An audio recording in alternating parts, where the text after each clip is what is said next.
हाँ तो भाइयों नमस्कार। इस वीडियो में आज मैं फुल जानकारी दूंगा कि क्या मैटर है केएमबी सॉफ्टेक सॉल्यूशन का और पैसा किसने खाया है। केएमबी सॉफ्टेक में पैसा कितना हम लोगों का है और किसने खाया है। जो ओल्ड एप्लीकेशन था टोटल मैटर वहीं से स्टार्ट हुआ है, क्योंकि ओल्ड बैलेंस का ही मैटर फंस रहा था कि ओल्ड बैलेंस यूज नहीं करने मिल रहा है। ठीक, अब आप सोच सकते हो कि जैसे कि आप डिस्ट्रीब्यूटर हो, तो डिस्ट्रीब्यूटर जब बैलेंस लेता है तो किसके पास भेजता है? एमडी के पास। तो एमडी तो वो बैलेंस रखता नहीं अपने पास, डायरेक्ट एडमिन के पास भेज, वो सब एडमिन के पास यानी वाइट लेवल के पास भेजता है। फिर वाइट लेवल डिस्ट्रीब्यूटर को, एमडी को देता है, फिर एमडी डिस्ट्रीब्यूटर को देता है। इसी प्रकार से केएमबी सॉफ्टेक सॉल्यूशन सब एडमिन है। इसका जो मेन ब्रांच है वो है बैकन पे। ये आप देख सकते हो, बैकन पे लिखा हुआ है, आपको दिखा दें, ये रहा बैकन पे। तो इस तरीके से वहाँ पर भेजा जाता है। सर वहाँ भेजते थे, फिर वहाँ से बैलेंस सर को मिलता था, फिर सर एमडी को देते थे, एमडी डिस्ट्रीब्यूटर और डिस्ट्रीब्यूटर अपने रिटेलर को देता था। ठीक, इस तरीके का प्रक्रिया इस कंपनी में चलता था, क्योंकि सब एडमिन डायरेक्ट कोई एपीआई नहीं लगा सकता। एपीआई डायरेक्ट एडमिन, वही जो कंपनी का एडमिन होता है वही लगाता है, और उसी के हाथ में सारी पावर होती है। ठीक, तो ये रहा, आपको बता दिया केएमबी सॉफ्टेक सॉल्यूशन की सब एडमिन की आईडी। उसमें आपको बता दें 50,000 रुपया उसने कैपिंग लगा रखा है। इसके बारे में हम लोगों ने उनसे पूछा तो उन्होंने कहा कि 50,000 जो इन्होंने भेजा है वो अभी तक इसमें नहीं गया है।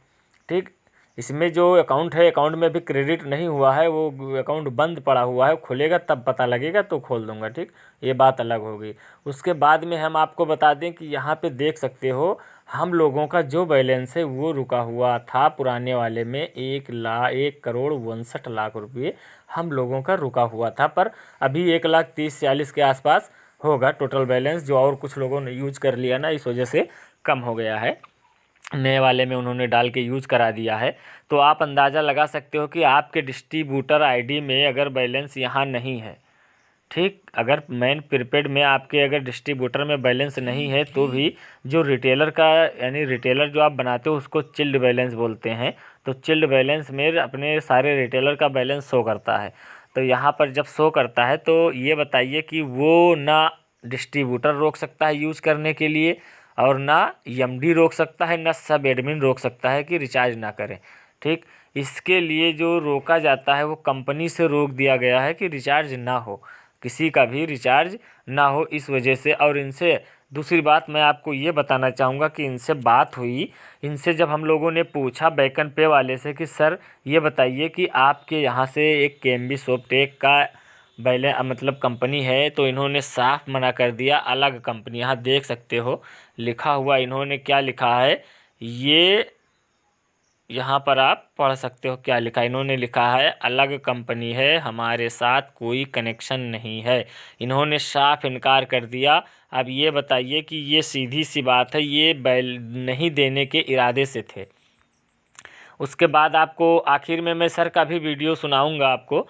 और उससे पहले मैं आपको ये बता दूं कि जब इसमें हम लोगों ने ग्रुप में इनसे पूछा ऐड करके इनको, फिर ग्रुप में हम लोगों ने पूछा कि अब आप बताइए कि क्या प्रॉब्लम है। तो नितिन, काफ़ी सारी बहस होने के बाद में, जिससे आप से देख सकते हो कि नितिन जी ने कहा ना तो मैं गाली देने वाला हूँ, मुँह रोक नहीं रहा, एक तो रुपया लेकर बैठ गए भी सब, ये admin don't mind but money जो दिया है वो मेरा है। ठीक, इन्होंने कहा, एक इन्होंने मतलब इसी सारी बात चलती रही ये जो बैकन पे वाले हैं इनसे।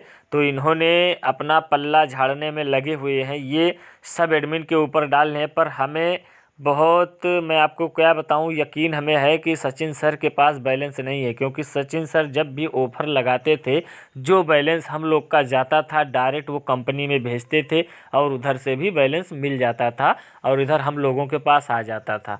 अब जब बैलेंस ज़्यादा हो गया तो उन्होंने रिचार्ज स्टार्ट ही नहीं कर रहे हैं, बंद कर दिया। इसकी वजह से सर इतनी दौड़ भाग कर रहे हैं, इस वजह से बैलेंस हम लोग को यूज़ नहीं कर पा रहे हैं। और इसका सारा प्रूफ कल तक इसमें सारे लोग को प्रूफ मिल जाएगा। बैकन पे वाला क्या बोला, कैसे क्या है, सारी डिटेल्स कल मिल जाएगी। अभी मैं आपको सर का एक ऑडियो है वो भी सुना दे रहा हूँ, ताकि कुछ लोगों को कुछ पता चले। बैकन पे वाले का सारा डिटेल्स हमें मिल भी चुका है। आप अगर जैसे कि एपीआई वाला बैलेंस नहीं देगा तो हम रिटेलर को कैसे देंगे? देखिए सर, अगर वहाँ से क्लियर होता है तो ठीक है, क्योंकि देखिए अभी लीगली गया हुआ है जी तो अभी सारा कुछ लीगली ही चलेगा, उसका कुछ दिक्कत नहीं है। अगर उधर से क्लियर होता है जी तो ठीक है, उधर से क्लियर होगा। अदरवाइज देखिए सर, सिविल का मामला है तो थोड़ा टाइम तो लगेगा उसमें, ठीक है, बट हम लोग उतना टाइम वेट नहीं कराएंगे क्लाइंट को कि अगर उधर से फाइनल होने में 6 महीने लग रहा है तो हम 6 महीने वेट करेगा, 1 साल 2 साल लग रहा है तो 1 साल 2 साल वेट करें। हम क्या करेंगे, जैसे इधर केस अपना स्टार्ट होगा उधर हम कोर्ट से एक टाइमिंग भी ले लेंगे, सेंट्रल में हम कोर्ट से एक टाइमिंग ले लेंगे कि देखिए हम अपने रिटेलर डिस्ट्रीब्यूटर को वेट नहीं करा सकते, उधर से जब आएगा तब हम अपना मैनेज कर लेंगे। इधर हम कोर्ट से एक टाइमिंग लेके उस टाइमिंग के बीच में आरटीडीटी को हम अपना जो भी हमारा अदर का काम है उससे हम अपना आरटीडीटी और एमडी सबका क्लियर करना स्टार्ट कर देंगे कोर्ट से टाइम पर।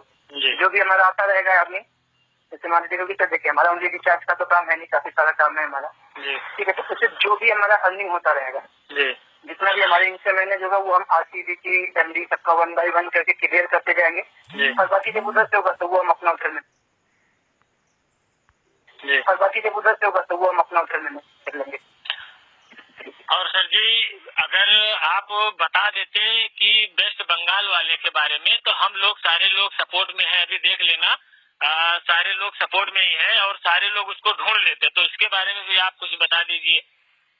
देखिए जो भी डिटेल्स है मैंने आपको ऑलरेडी बताया हुआ है कि जहाँ पे भी अमाउंट रुका हुआ है या जिसके पास में भी रुका हुआ है या जहाँ पे भी जो भी मैटर है, ठीक है, तो आज हम लोग टोटली पूरा लॉयर से उसका पूरा डिस्कशन करेंगे कैसे कैसे क्या उसमें करना सही होगा, किस तरीके से अपडेट होगा, उधर से कैसे क्लियर करा सकते हैं। तो उसके बाद में फिर कल एक वीडियो कोशिश करेंगे वीडियो का, या फिर नहीं होगा तो ऑडियो में हम अपडेट इसमें ग्रुप में देंगे सबको उसके लिए। और अगर वीडियो हो गया तो वीडियो फिर यूट्यूब पर जो कंपनी का ऑफिशियल चैनल है उस पर वीडियो आएगा कि मतलब उसमें वीडियो आएगा, उसके साथ में केस का प्रूफ और ये सारा कुछ के साथ में ही आएगा कि कैसे कैसे क्या प्रोसेस है। होप अगर आज लॉयर का सारा कुछ कंप्लीट हो गया तो कल फिर ये सारा कुछ आ जाएगा। और सर जी ये बता दीजिए कि रिफंड जैसे आने में रिटेलर डिस्ट्रीब्यूटर का और एमडी का कितना समय लग जाएगा, इसका कुछ तजुर्बा बता दीजिए। तो देखिए इसका तजुर्बा वही है कि देखिए अभी तो जो एपीआई वाला है जी उधर से रिफंड का तो कोर्ट जब डिसाइड करेगा, जब उसका टाइमिंग होगा वो तो उस हिसाब से फिलहाल उसका अपना जो भी मैटर है वो उधर अपना कोर्ट अपना बैकिंग में चलता रहेगा केस जो भी है, और उतना टाइम हम रिटेलर डिस्ट्रीब्यूटर को वेट कराएंगे नहीं। हम इनिशियल में जैसे ही ये स्टार्ट होगा ये सारा कुछ हम तुरंत ही कोर्ट से अपना एक टाइमिंग ले लेंगे, कितना टाइमिंग के बीच में हम रिफंड करेंगे सारा रिटेलर डिस्ट्रीब्यूटर को, तो उसी दिन से हम अपना 1 बाय 1 करके रिफंड करना स्टार्ट कर देंगे जितना भी हम लोग के पास में मनी जी। ठीक है, हम किसी का मतलब रिटेलर डिस्ट्रीब्यूटर का नहीं रोकेंगे, हमारा रुका है कोई दिक्कत नहीं है, हमारा रुका है फिलहाल जो स्टार्टिंग में रिफंड करेंगे तो एमडी का तो नहीं होगा पर आरटी का पहले होगा फिर डीटी का होगा, मतलब जो हम लोग अपने तरफ से करेंगे। जी। और बाकी जो उधर से होगा तो वो तो जब आएगा वो तो जैसे ही आएगा सारा क्लियर हो जाएगा। अभी स्टार्टिंग में हम पहले आरटी डीटी का कोई देखिए हमारा रुका हुआ है कोई दिक्कत नहीं है, हमारा तो पास में आएगा मैनेज कर लेंगे बट हमारे तरफ से जो भी मैनेजमेंट होगा। अच्छा सर, अपना सर जी टोटल आपके नीचे जो एमडी डीटी आरटी हैं इनका टोटल बैलेंस कितना होगा? सर जो भी होगा मेरे ख्याल से 1.2 या 1.4 के आसपास में होगा।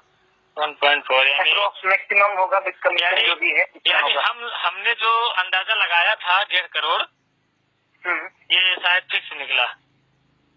हाँ उसके एवरेज में ही मान के चलिए 1 से 1.5 के बीच में होगा सभी का। ठीक है सर, तो आप कोशिश करिए क्योंकि बहुत सारे लोग जो है ना वो बहुत सारे लोगों को कुछ ना कुछ परेशानी है घर पे और लोगों ने पैसा लगा रखा है तो कुछ हमारे आरटी डीटी है जी, कुछ आरटी डीटी है जो अपने आरटी जो है वो कुछ डिस्ट्रीब्यूटरों को परेशान ज्यादा करें, तो ऐसा करिए कि सर थोड़ा जल्दी करिएगा प्रोसेस क्योंकि वो बिल्कुल सर। देखिए हम लोग भी देखिए अभी हम लोग तो बस नॉर्मल से थे कि हाँ नॉर्मल में अगर हो जाता है जी तो किसी का भी कोई नुकसान नहीं हो ना तो सामने वाले कंपनी का भी हो, क्योंकि हम लोग अभी भी देखिए अभी भी मैंने उसका नाम नहीं बताया इसीलिए हम लोग अभी भी उसकी प्राइवेसी रख रहे हैं कि एटलीस्ट अगर वो लास्ट टाइम तक भी ये मान जाता है कि हाँ चलो ठीक है दे देता है तब तो कोई दिक्कत नहीं, अगर वो नहीं देता है तो उस केस में भी उसका जो भी केस है वो तो अपना चलेगा बट इधर हम लोग अपना आरटीडीटी का रिफंड करना स्टार्ट कर देंगे। ठीक है सर जी, ठीक है, बाकी ये भी बोल दीजिए। ठीक है, देखा सर आप लोगों ने वीडियो पूरी तरीके से और आपने सुना भी क्या मैटर है। और सर ने अभी भी उन लोगों का नाम नहीं बता रहे हैं कि अगर ऐसे ही काम हो जाए तो फिर क्या ज़रूरत है केस वगैरह करना।